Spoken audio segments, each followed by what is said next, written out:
বুধবার সকাল থেকে শহর মাতোয়ারার রামনবমী পালনে তাতে আরও মাত্রা যোগ করেছে বিজেপি প্রার্থী দিলীপ ঘোষের উপস্থিতি। এদিন সকালে প্রাতঃভ্রমণের পর দিলীপ ঘোষ পৌঁছে যান 34 নম্বর ওয়ার্ডের কাদা রোড এলাকায়। সেখানে এক বর্ণাঢ্য শোভাযাত্রায় অংশগ্রহণ করেন তিনি। 500 বছর পর রামলালার প্রতিষ্ঠা হয়েছে অযোধ্যায়, সেই উপলক্ষে এদিন দুর্গাপুরে রামনবমী উপলক্ষে মানুষের ঢল।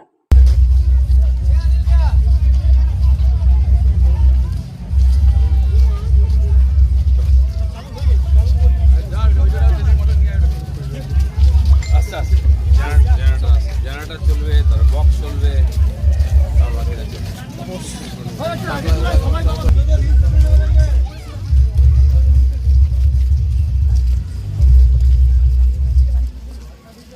রামনবমী উপলক্ষে দুর্গাপুরে একাধিক কর্মসূচিতে অংশ নেন বিজেপি প্রার্থী দিলীপ ঘোষ। এদিন 54 ফুট এলাকায় একটি র্যালি অনুষ্ঠিত হয়, যেখানে উপস্থিত ছিলেন দিলীপ ঘোষ, সঙ্গে ছিলেন বিধায়ক লক্ষণ ঘড়ুই।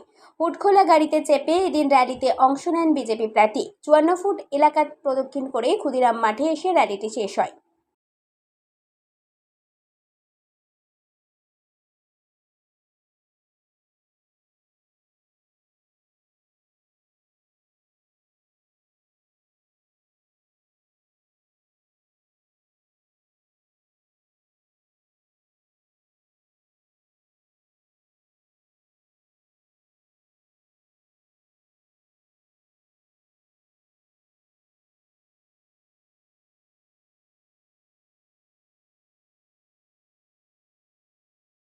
সম্প্রতি অত্যাধিক গরমে সামান্য অসুস্থ হয়ে পড়েছেন তৃণমূল প্রার্থী কৃতি আজাদ।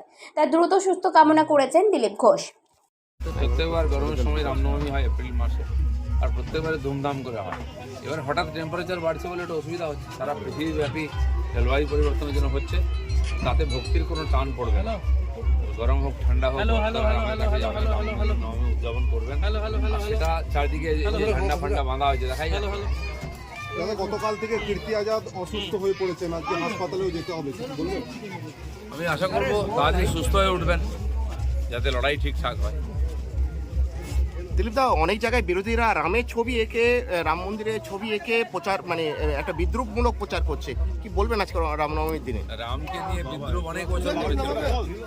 রাম সমহিমা আছেন, যারা রামের বিরোধিতা করে তারা শেষ হয়ে গেছে। এদের ক্ষেত্রেও তাই হবে, রামের বিরোধিতা করে